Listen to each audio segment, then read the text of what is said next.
Have you? Turbo. Come on, up here. Hey, leave the other guy alone. Ay, caramba. Cyril, go in your box. Bad squirrel. Squirrels are, by nature, really difficult animals. They're clever animals, but they're extremely wild. They don't like to be handled. They're flighty. Get back on your seat. They're a really challenging animal to work with. Okay, we're just running wild in our room. Our poor squirrel people, I think, did go kind of squirrely by the end. I had no idea of what it actually involved, and when I did finally read the script, it was a bit overwhelming, but it is a lot of fun. Look, remember you ripped it off last time. It's good. We had a squirrel training camp that lasted for several months. Not on me, though. The squirrels all came here from England, and most of these squirrels actually came from squirrel rescues. Training squirrels to, you know, jump on people, kick people. I mean, they were quite amazing. In order to train the squirrels, it's actually a fairly slow process. You really have to take baby steps. Everything happens a millimeter at a time. Go on, guys. Go on. And the first stage, obviously, when we have a wild squirrel, is just getting him to come out of his cage and into the box that we transport him in, or into his little stool that he sits on the set. That's the first challenge, and that is quite a challenge in itself. Go on. Flash, go.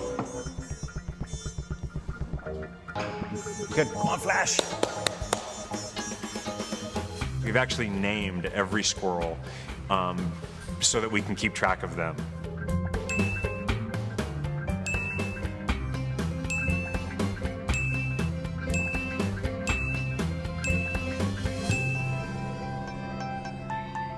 There's a couple of documentaries on squirrels where if they want something, you know, they'll go through quite a lot to get it. There was one story where the squirrels were stealing Christmas lights off of the people's houses and going and just unscrewing them and taking them away and burying them somewhere. I don't know, some sort of private squirrel Christmas or something. I was amazed to find out the varying personalities of the squirrels we have here. They don't all have the same personality. They are all capable of learning. Some are better at other things than others. We have found that some just don't have an interest in picking up the nut at all, and so that makes the initial stages difficult because you have nothing to work with. And those squirrels that don't lend themselves to being what we're calling good nut squirrels move to our groups that we're training to run across the floor. And there they go. And another one. Ba-bing. And then slow poke. Come on. So our smartest squirrels do the nut gags.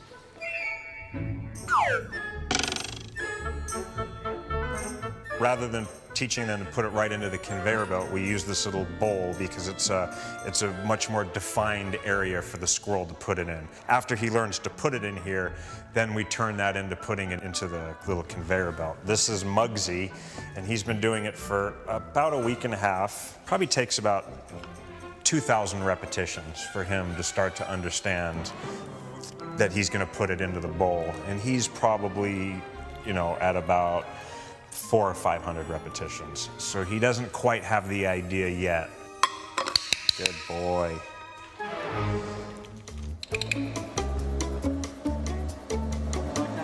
Peter, take the nut. Peter, turd.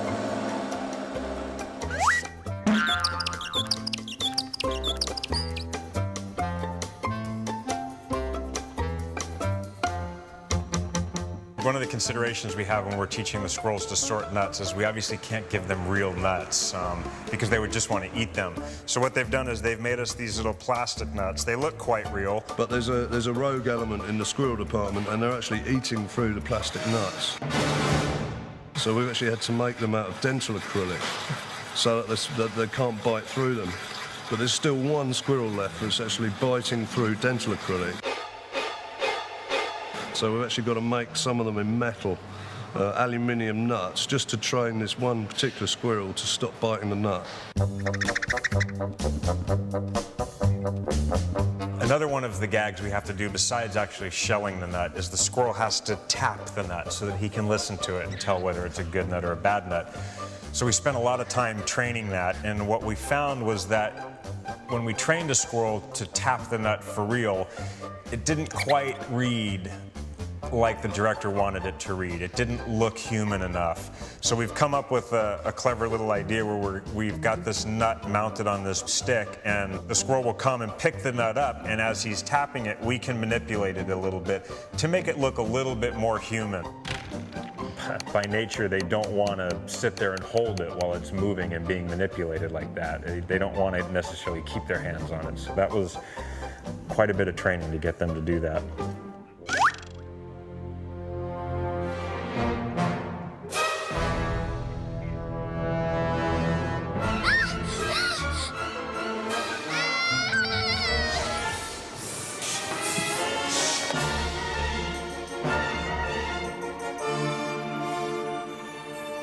Veruca sees the squirrels and wants the squirrels. Her father says no, and so does Mr. Wonka, so she goes in and gets one herself, except all the squirrels pounce and dump her down the hole.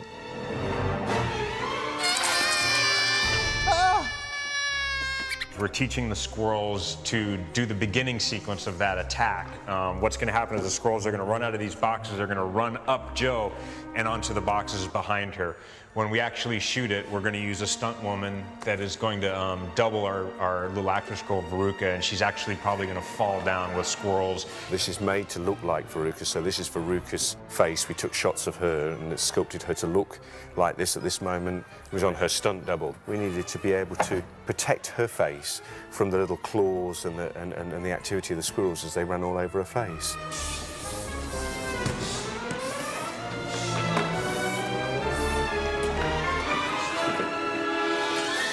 One day, a squirrel jumped on me, and if you ever had a squirrel jump on you, it's not a feeling I want to feel too much in my life, but it helped create the sequence because it's quite a spooky, strange sensation, which I think we were able to use in the sequence. The script actually calls for about 200 squirrels to be in this nut sorting room, but we've got 40 squirrels. And through a lot of Hollywood magic, we're going to make it look like it is 200 squirrels. It was a mixture of real squirrels, puppet squirrels, and some CG squirrels. So, but you know, we always tried to mix it up, so we never relied on one technique.